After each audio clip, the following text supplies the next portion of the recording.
Hello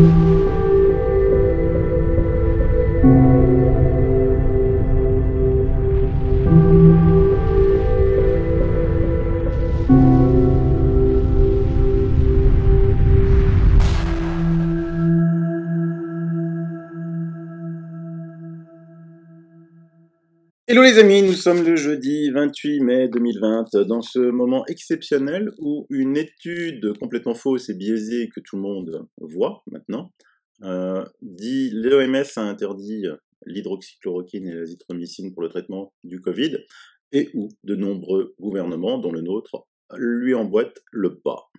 Ça c'est quand même quelque chose qui va rester dans les annales pour les 100 prochaines années. Les 100 prochaines années. Donc, il pensait avoir fait un cocorico parce que il se débarrasse de l'hydroxychloroquine qui coûte rien, et puis finalement laisser le champ libre pour des médicaments qui coûtent cher, aidé en cela par, comme je vous l'ai dit, des bunkers professionnels, les fake made, tous ces groupes qui sont associés aux fake made qui, sous de fausses identités dans les réseaux sociaux, tape sur l'hydroxychloroquine, l'azithromycine, le traitement du Dr Raoult.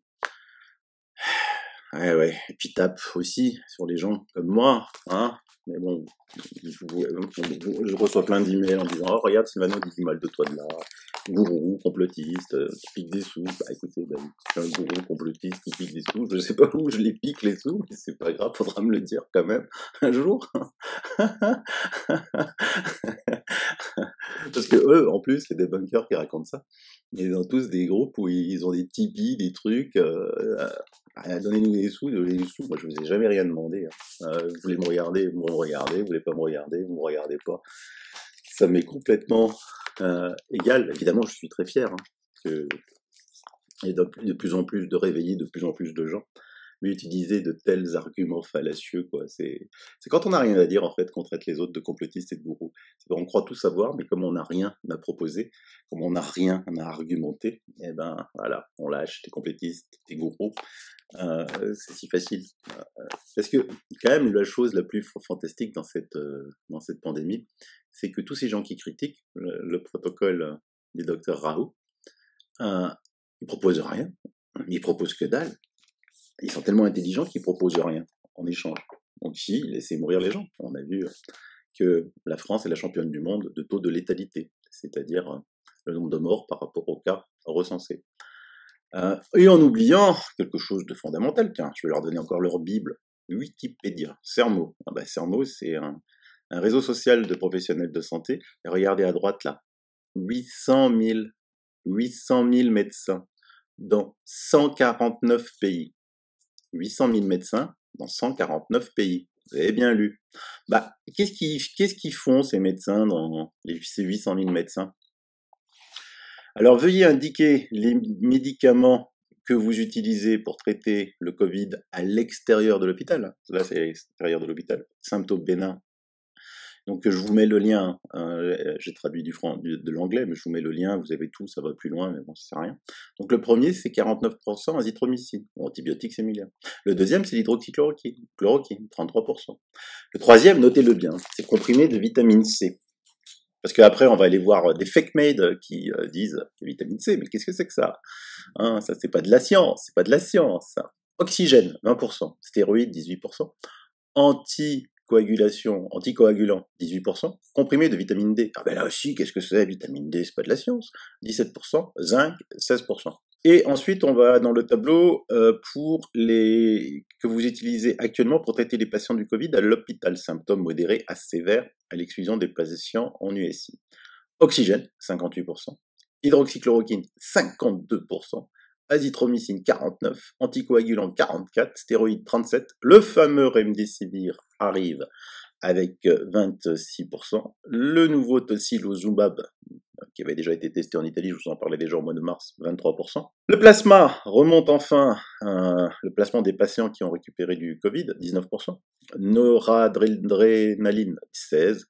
Le Tamiflu, 13%. Zinc, 13%. Comprimé de vitamine C, 13%. Mais infusé de vitamine C, c'est les transfusions, les intraveineuses en vitamine C, 11%. Et comprimé de vitamine D, c'est 10%.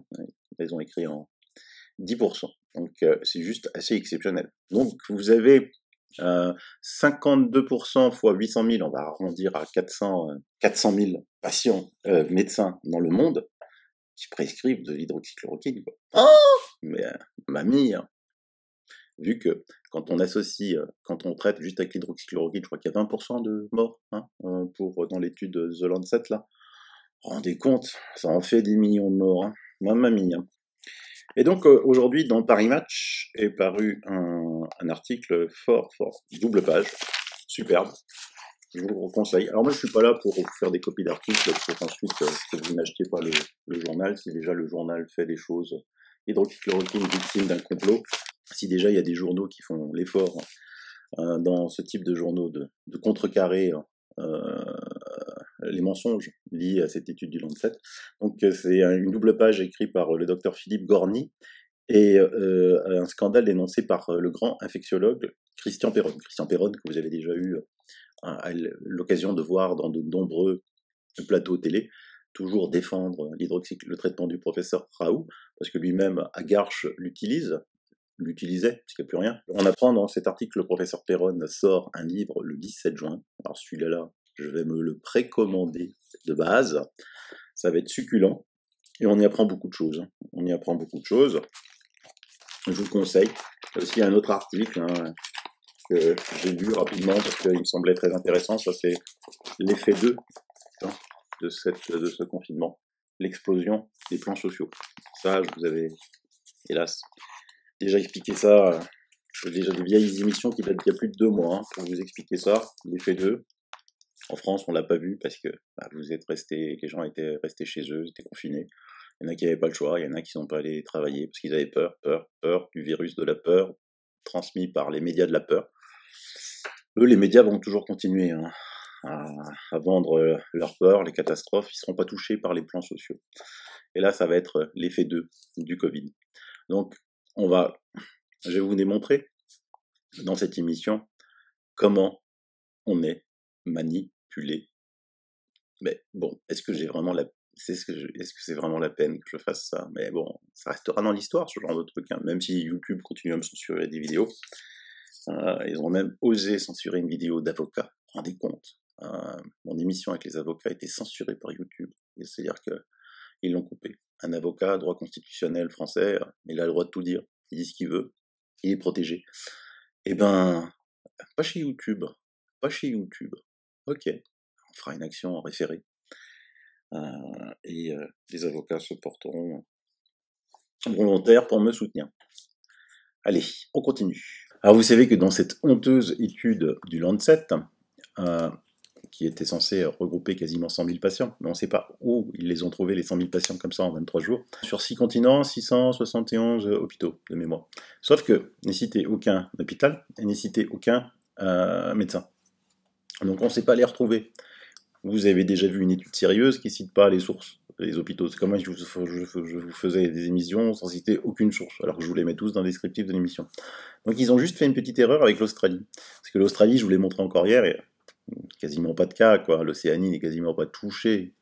Et donc, The Guardian, en Australie, se pose la question, quoi, hein, par des médecins. Mais où ils ont été chercher ces datas sur l'Australie? Donc, l'étude de ce fameux Brigham and Women's Hospital dont je vous parlais dimanche soir a examiné des patients dans les hôpitaux du monde entier, y compris en Australie. 600 patients australiens et 73 décès australiens au 21 avril.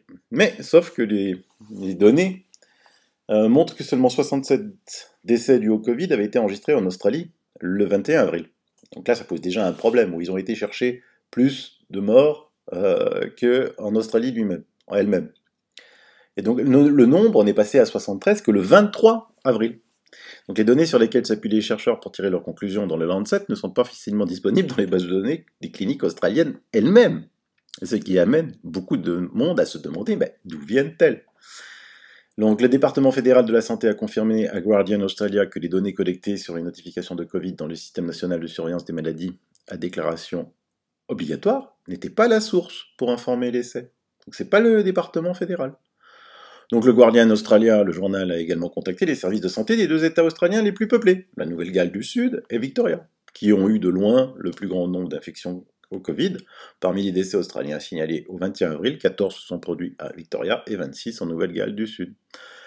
Le département de Victoria a confirmé que les résultats de l'étude concernant les données australiennes ne concordaient pas avec les données sur les coronavirus de l'État, y compris les admissions à l'hôpital et les décès. Le ministère de la Santé de la Nouvelle-Galles du Sud a également confirmé qu'il n'avait pas fourni aux chercheurs les données de ces bases de données. Alors qu'ils ont cherché où?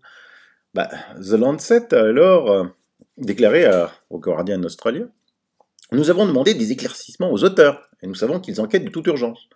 Et nous attendons leur réponse. L'auteur principal de l'étude, le fameux Dr Mandip Mehra, dont je vous ai parlé hier ou avant-hier, qui était payé par Gilead pour organiser un forum à Barcelone sur comment combattre le Covid.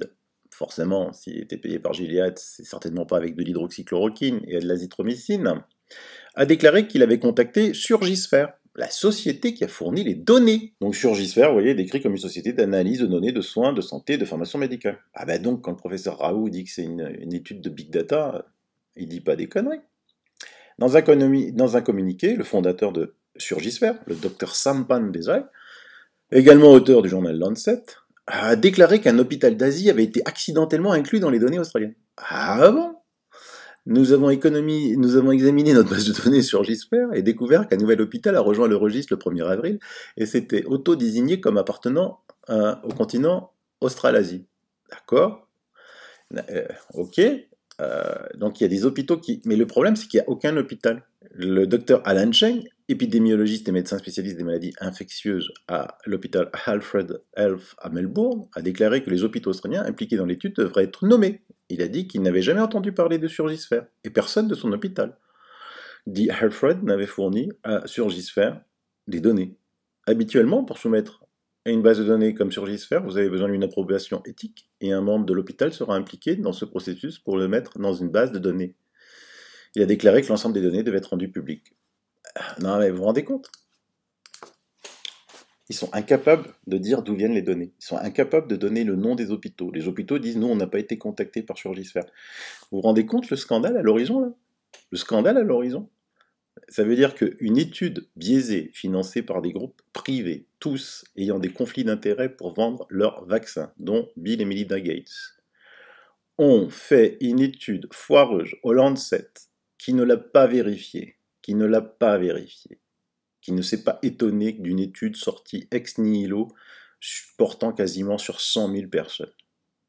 Elle publie cette étude et l'OMS demande une étude aussi foireuse, s'empresse d'arrêter l'hydroxychloroquine et l'azithromycine. Les gouvernements, dont le nôtre, s'empressent de lui emboîter le pas. Vous imaginez le scandale d'État, le scandale mondial, c'est un scandale mondial qui se passe sous nos yeux. Parce que, évidemment, eux continuent, ils s'enfoncent. Vous vous rappelez, je vous avais parlé d'Angers, la fameuse étude e-Covid, suspend son étude. Non, attends, l'étude foireuse a dit que c'était pas bon, donc il suspend. Le Lancet a trouvé presque 100 000 patients atteints de Covid. Et par contre, on entend du côté anglais que des scientifiques britanniques veulent donner un coronavirus, vous le lisez bien, ils veulent donner le coronavirus, pas un vaccin, le coronavirus, à des volontaires sains pour justement fabriquer des vaccins. Alors pourquoi ils veulent faire ça? Tout simplement parce que certains scientifiques britanniques ont averti qu'il pourrait y avoir des retards importants dans la production d'un vaccin Covid-19 si les taux d'infection actuels au Royaume-Uni restent faibles, et que de longs délais d'attente sont nécessaires pour montrer si les produits candidats fonctionnent. En conséquence, certains chercheurs insistent sur le fait que les ministres doivent désormais envisager de mettre en œuvre des mesures alternatives radicales pour accélérer le développement des vaccins. Ils y tiennent à leurs vaccins. En particulier, ils soutiennent que la Grande-Bretagne devrait envisager d'infecter délibérément des volontaires impliqués dans des projets de tests de vaccins, conformément aux propositions de l'OMS. Inutile de dire que la plupart des autres scientifiques britanniques ont réagi avec horreur à la proposition de mettre en œuvre des essais humains pour un vaccin au motif que ceci pourrait provoquer des maladies graves et éventuellement la mort de volontaires qui avaient été délibérément infectés par le virus. Si nous le faisions, nous demanderions à des personnes en bonne santé de mettre leur bien-être et leur vie en danger pour le bien de la société dans son ensemble. D'un autre côté, prendre ce risque pourrait accélérer le développement de vaccins et sauver de nombreuses vies. Ah bon? Mais pourquoi? 96%, il a Raoult. Qu'est-ce que vous avez déjà un vaccin qui est supérieur à 96%, le taux de Raoult? Moi, j'en ai jamais vu. Ah ouais, le truc à Raoult, il coûte à 4,17 €, c'est sûr, ça vous intéresse pas trop. Je comprends, je comprends. Les niveaux d'infection dans la communauté sont déjà faibles, et si ce virus se comporte comme d'autres maladies respiratoires, il pourrait y avoir des niveaux encore plus bas au cours de l'été. Mais je veux mon neveu, a déclaré le professeur Laurence Young. Il n'y aura pas suffisamment de personnes sécrétant le virus pour être en contact avec des volontaires dans des projets de vaccination. Cela ne fonctionnera pas. Donc, il y a un truc que je comprends pas. Faut m'expliquer comme si j'avais 2 ans. The Lancet et l'étude, la foireuse, ils en trouvent, là, 90 000 comme ça, infectés du Covid, et en Angleterre, où pourtant l'épidémie a démarré après l'Italie, après la France, après l'Espagne, ils n'en trouvent pas suffisamment. Bon, chez nous, il n'y a plus rien. Hein. Les médecins généralistes le disent, depuis 3 semaines, ils n'ont pas vu un patient Covid, en moyenne. Hein. Les hôpitaux, il n'y a plus rien, on démonte. Donc là, c'est tellement gros, quoi, c'est tellement gros ce qui se passe. Alors en plus, ce vaccin, voilà, ils veulent absolument nous vendre ce vaccin. Hein. Pourtant, je vous mets l'article dans les liens aussi. Hein. Un participant à un essai sur le vaccin Covid souffre d'une grave réaction aux États-Unis. Il est très mal en point. Du reste, non seulement il est tombé dans les pommes, mais en plus il se tapait la tête contre le mur. Et des exemples comme ça, il y en aura plein d'autres. Hein, plein d'autres. Pourquoi vous voulez un vaccin alors que le traitement de Monsieur Raoult à 96%, si c'est pas pour l'argent? Parce que, hélas pour vous, même si vous, le Lancet, n'avez pas voulu, l'IHU Méditerranée Infection a décidé de la publier. Et c'est une étude sur 3737 patients. 3737 patients. Une étude sérieuse. Vous avez vu dans cette étude du Lancet le nombre de morts impressionnant, hein, puisqu'on atteint des chiffres assez hallucinants. Jusqu'à 24% des personnes mortes qui auraient été traitées à l'hydroxychloroquine et à l'azithromycine. Donc ce qui voudrait dire que sur les 3733 patients là de Didier Raoult, il en a enterré un millier quelque part entre le Vieux-Port et les Calanques. Donc franchement, si c'est vrai, mais c'est pas vrai. Là, j'ai un édito de Paul Trouillas qui dit les fautes pénales graves de l'article du Lancet sur lesquelles les autorités sanitaires fondent leur stratégie. Ils ont associé du plaquenil, l'hydroxychloroquine ou de la nivaquine, de la chloroquine avec un antibiotique. Et chacun de ces médicaments, et encore plus leur association, est une contre-indication absolue en cas de maladie cardiaque préexistante. Or, l'article indique que 417 malades avec insuffisance cardiaque et 520 patients avec arythmie cardiaque ont été soumis au traitement en cause. Il s'agit donc de prescriptions scandaleuses, témoignant du bas niveau de connaissance et d'une conduite moralement irresponsable de la part des médecins prescripteurs. En effet, ces malades sont promis à la mort de façon délibérée, d'autant que le Covid donne lui-même des risques cardiaques. Ces conduites peuvent être l'objet de poursuites judiciaires pour mise en danger de la vie d'autrui et crimes d'euthanasie active. Il est d'abord important que la communauté médicale internationale exige que les textes présentés et les pratiques publiées soient parfaitement conformes non seulement à la morale mais aussi à la loi. Cet article doit avoir des suites judiciaires, et j'ai écrit à Mera, le fameux professeur, pour demander la révélation des noms des services desquels ces pratiques immorales et délictueuses ont été effectuées. Il est important que les services qui ont commis ces graves fautes médicales sur les 6 continents soient révélés au public et à leurs autorités sanitaires respectives et éventuellement déférés à la justice. Si les services français sont impliqués, il faut que leurs noms soient connus et révélés non seulement au public mais au procureur de la République pour mise en danger délibérée de la vie d'autrui. Ainsi, il est très préoccupant que les autorités sanitaires françaises prennent des décisions sur la base d'articles non seulement notoirement insuffisants sur le plan scientifique, mais surtout moralement défectueux et passibles de poursuite pour mise en danger de la vie d'autrui. Car le rédacteur de l'article, Mera, est co-responsable des exactions médicales perpétrées et de la persécution de ces pauvres malades. Il n'a donné aucune directive proscrivant les contre-indications potentiellement mortelles. L'affaire du plaquenil n'est nullement close, elle ne fait que commencer judiciairement. Et je vous rappelle que dans toutes ses interventions, le professeur Raoult a dit que l'IHU Méditerranée, mais aussi, pas que lui, hein, aussi chez Christian Perron et compagnie, on demandait d'abord l'avis des cardiologues. Quand les cardiologues disaient non, ils ne donnaient pas ce traitement-là, ils suivaient l'avis des cardiologues. Du reste, comme il le dit souvent, lui, il n'a aucun patient qui va porter plainte contre lui. Par contre, d'autres patients vont porter plainte contre beaucoup d'hôpitaux et de médecins. Et ce qui est toujours extraordinaire, c'est qu'on s'intéresse depuis maintenant 3 mois qu'aux effets secondaires de l'hydroxychloroquine et de l'azithromycine. On ne s'intéresse pas du tout aux effets secondaires du Doliprane, donc du paracétamol, et aux effets secondaires du remdesivir, aux effets secondaires du lopinavir, ritonavir. On s'intéresse que aux effets secondaires de l'hydroxychloroquine et de l'azithromycine. Pour vous confirmer cela, hein, la dernière étude sortie en Italie, 96% des décès de coronavirus ont eu d'autres maladies chroniques.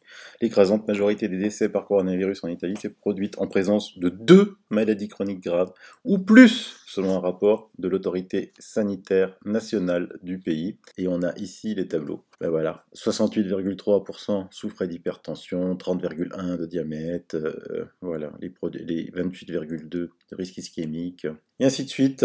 Donc attendez-vous dans les prochains temps à une nouvelle rafale de critiques sur le professeur Raoult, sur le professeur aussi Christian Perron, puisqu'il vient de publier aujourd'hui dans Paris Match et qu'il y a un livre qui est annoncé pour le 17 juin. Ils vont être attaqués, hein, ce genre de réseau. Alors on les appelle fake med ou no fake med. Là par exemple, vous voyez, une publication, c'est des gens qui se pensent, ils raisonnent science, mais science, vous savez, dans toute son étroitesse, hein, pour eux, les protocoles sauvages doivent être sanctionnés. Alors qu'est-ce qu'ils appellent le protocole sauvage? Donc ils disent qu'on met en danger la vie des gens par des protocoles sauvages, n'ayant pas donné un consentement libre et éclairé. Bon. La déontologie n'est pas géométrie variable. S'agace Cyril Vidal, président du collectif FakeMed et chirurgien dentiste. Ah, purée, chirurgien dentiste, plus fort qu'un infectiologue, ça c'est fou ça. Hein. Et il constate, parce que depuis le début de l'épidémie du Covid, l'apparition régulière de nouveaux traitements présentés comme miraculeux. Bon, ça, c'est lui qui dit miraculeux, c'est parce qu'effectivement il n'a rien pour argumenter ce genre de stupidité, ne reposant le plus souvent sur aucune base clinique fiable. Il s'émeut que certains praticiens se lancent dans des protocoles sauvages dans leur service hospitalier ou leur cabinet de ville, et de citer antibiotiques. Ah ben punaise, antibiotiques. Donc ça c'est le truc le plus utilisé par 800 000 médecins des réseaux Sermo, mais lui dit que c'est sauvage l'antibiotique, alors que les qualités antivirales de certains antibiotiques est connue depuis très longtemps, que la qualité antivirale de l'hydroxychloroquine est connue depuis 2002 maintenant, sur l'étude du SARS-CoV-1, et qu'il y a une réponse immune à ce virus qui est tout à fait évidente, et reconnue par tous. Je veux dire, personne ne reconnaît plus ça maintenant. Et lui, il dit que non, même s'il y a une réponse immune bactériologique, il ne faut pas donner d'antibiotiques. Il est grave ce mec-là. Hein. Le zinc, tout le monde s'accorde à dire que le zinc, vous l'avez vu aussi, hein, a des propriétés. La chloroquine, l'héparine, la vitamine C. En Allemagne, à quelques kilomètres de là où je suis, on traite à l'intraveineuse la vitamine C, dans les hôpitaux, et ça marche. Hein.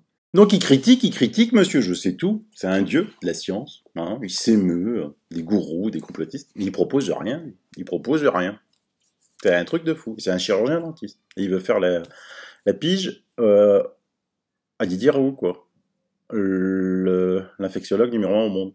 Alors il va dire non, mais c'est faux, il est pas vraiment numéro 1, c'est moi le meilleur. Bah vas-y, toi, t'as traité comment? On t'attend, parce que c'est facile de critiquer. Mais on t'écoute, tu traites à quoi? Paracétamol. On en parle du paracétamol, tu veux venir avec moi dans une émission? Viens avec moi dans une émission, regarde, toi t'es chirurgien dentiste. Moi je suis pas médecin, je t'invite. Homéopathie, voire du soda, quinquina. Donc là, ça, il parle de l'Artemisia annua. Donc ce monsieur ne sait pas non plus que que maintenant l'Artémisia intéresse les Africains, que le directeur de l'OMS, son directeur de l'OMS tant vénéré, a mis en place des essais, même s'ils sont faux, c'est pour calmer les Africains, pour pas qu'ils quittent l'OMS sur l'Artémisia. Tout ce qu'il connaît pas, c'est fake, quoi. Lui, il connaît pas, donc c'est fake. Et puis, ce qui est fake aussi pour lui, c'est l'Académie nationale de médecine, puisque elle communique, l'Académie nationale de médecine, que les effets extraordinaires de la vitamine D, donc vitamine D, je vous rappelle, vous pouvez en prendre, mais vous pouvez la synthétiser aussi quand vous êtes au soleil. Les ultraviolets synthétisent sur votre peau de la vitamine D, puis elle est transportée dans le foie et le rein, où elle est transformée en hormones actives. Et donc il dit qu'elle module le fonctionnement du système immunitaire par stimulation des macrophages et des cellules dendritiques. Elle joue un rôle dans la régulation et la suppression de la réponse inflammatoire cytokinique à l'origine du syndrome de détresse respiratoire aiguë qui caractérise les formes sévères et souvent létales de Covid. Mais le chirurgien dentiste, là, il dit que c'est pas de la science. Et ces mecs-là, avec leur réseau FakeMed, là, ils inondent tout. Ils inondent tout. Tous les réseaux sociaux, les blogs, l'extracteur, c'est FakeMed. Comme ils inondent les réseaux sociaux, ben c'est aussi eux qui sont à l'origine de beaucoup de censure. Et la bonne nouvelle ici vient des US. Je vous avais raconté hier que Twitter avait osé censurer un tweet de Trump. Donc ici, vous avez Matt Gaetz rédige un projet de loi visant à supprimer l'immunité juridique de Big Tech au sujet des vérifications unilatérales des faits. En fait, j'ai appris dans cet article que les réseaux sociaux aux US avaient une immunité légale en vertu d'un article 230 sur le contenu des plateformes. En fait, c'est un article qui stipule qu'une plateforme comme Twitter ne peut être poursuivie pour ce que les utilisateurs publient sur leur plateforme tant qu'ils agissent en tant que plateforme et non en tant qu'éditeur. Ouais, sauf qu'ils censurent, quoi. Et donc, ils restent plus neutres, on l'a vu, c'est démontré. Du reste, Trump a ouvert une plateforme pour dénoncer tous les agissements de Facebook, Google, Twitter, et cette fois-ci, menace de les fermer. Alors évidemment, il ne va pas les fermer toujours, mais il suffit de les fermer 2-3 jours pour que ça leur fasse beaucoup de mal. Sinon, dans les liens, je vous mets aussi la lettre complète que Trump a fait à l'OMS avec un ultimatum de 30 jours, donc du 18 mai, donc 30 jours, ça fait à peu près 18 juin, pour mettre fin à la corruption. À l'OMS, ça va bouger, ça bouge, les amis, ça bouge beaucoup. Les autres qui veulent, de toute façon, maintenant, ils peuvent plus parier sur le vaccin. Il est trop tard, la pandémie se termine trop vite. Mais ils risquent quand même de ne pas rater l'occasion de dire que si on veut retrouver toutes nos libertés, de télécharger, vous voyez, un truc comme ça, Covipass, on ne sait pas ce que ça va donner chez nous, mais ça c'est aux US, vous voyez, Covipass. Donc current status négatif, donc il est négatif, donc il est vert le monsieur. Il a son nom, son sexe, sa date de naissance, la couleur de ses cheveux, la couleur de ses yeux, son langage, son numéro d'identité, ou je sais pas ce que c'est aux États-Unis, c'est certainement numéro de SNI, son home address, là où il habite, la personne à contacter en cas d'urgence, qui est cette personne, donc là c'est sa femme, son email, son numéro de téléphone, et surtout ce qui est intéressant, c'est medical information en bas, donc tout le dossier médical, dont ce qui les intéresse le plus, c'est les vaccinations. Comme ça, ce monsieur, s'il a passé vaccin un jour, il pourra certainement pas voyager à l'étranger ou utiliser des transports publics. Heureusement, partout, je mets aussi des liens sur le Maroc. L'Algérie et le Maroc ont décidé de ne pas suivre l'OMS. Je vous mets encore un lien du professeur Jafar Haïkel qui dit pareil. Mais il y en a tellement, de toute façon, il y a tellement de gens qui dénoncent cette étude du Lancet que je ne peux pas toutes vous les mettre parce que je fais une émission de 5 heures. Mais juste là, le dernier point, plusieurs auteurs dont l'auteur principal reconnaissent être payés ou recevoir une rémunération ou des fonds par des laboratoires ou autres entreprises. Le Japon, ça y est, c'est fini. Le Japon, il met fin à l'urgence sanitaire. Et là, j'ai un abonné qui m'écrit si on applique le ratio de mortalité du Covid-19 du Japon de 6,6 par million d'habitants à la France, cela donnerait le chiffre de 6,6 fois. Donc 430 morts au lieu de 28 460 déplorés à ce jour. Certes, les chiffres en France ont été artificiellement gonflés, mais cela n'explique pas le facteur de mortalité x66 entre les deux pays. De plus, on ne mesure pas encore les conséquences économiques de ce confinement aveugle qui impacteront sans aucun doute très douloureusement socialement le pays et probablement bien au-delà que l'on imagine, sans oublier les morts indirectes du Covid, c'est-à-dire tous les gens qui n'ont pas pu être soignés pendant ce confinement. Je vous l'ai dit, je vous le répète, on atteint tous les chiffres en Italie, mais pour l'instant, rien que sur le nombre de crises cardiaques en Italie au mois de mars, ça a été multiplié par 3 par rapport à n'importe quel mois de mars particulier. Donc attendez-vous, parce qu'il y a des attaques personnelles maintenant très fortes contre Dr Raoult, Christian Perron, Douste Blasi, les personnes qui sont en première ligne. Ensuite, comme les lanceurs d'alerte, comme moi, ça a déjà commencé. D'ailleurs, j'ai vu que j'étais devenu célèbre au Québec. Vous allez dire, vous voyez, ça c'est le 5 mai. Non, cette vidéo n'a pas mis le doigt sur un traitement miracle. Et là, c'est moi, quoi. Avec ma vidéo à 1,3 millions de vues, qui a été supprimée. Hélas, hélas, cette vidéo est tout à fait à jour et est tout à fait vraie. Ils ont l'air cons. C'est ça qui est dingue, parce qu'ils m'ont critiqué sur une vidéo où je ne faisais que mettre l'avis de 3 médecins, et tout est vrai dans cette vidéo, tout est vrai. Mais c'est pour ça que je m'inquiète pas trop qu'ils attaquent, parce qu'ils attaquent, ils font du mal sur le coup, mais à la fin ils auront tort. Ils auront tort, et ils vont tout perdre, quoi. Donc c'est pour ça que ça ne m'effraie pas plus que ça. Puis j'ai appris qu'il y a un site, je vous mets dans les liens, Brighton, où cette vidéo a été reprise. Et regardez, Breaking Facebook Blacklist. En fait, dès que vous pouvez pas la publier sur Facebook, parce qu'il la censure, Facebook la censure automatiquement. Cet après-midi, en fin d'après-midi, là, Édouard Philippe va annoncer la phase du déconfinement 2, donc il n'y a plus rien, il devrait tout ouvrir, logiquement. J'espère qu'il va arrêter ce genre de charlatanisme, là, plage sans arrêt, vous rentrez sur une plage dynamique autorisée de 6 à 19 heures. On vient de voir que les ultraviolets tuaient en 5 secondes le Covid. On l'a vu dans plusieurs émissions, même pas 3 secondes. Hein. Quand on est au soleil, ça fabrique de la vitamine D. Il faut arrêter, quoi. Hein.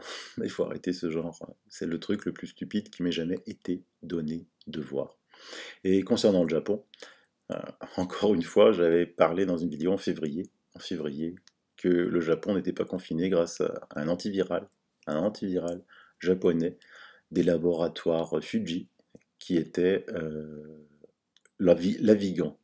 Je n'ai jamais vu un test à l'Avigan. Donc le Japon a utilisé un de leurs propres antiviraux qui n'a jamais été testé ailleurs, qui marchait, c'est-à-dire qui fonctionnait, qui n'a jamais été cherché ailleurs.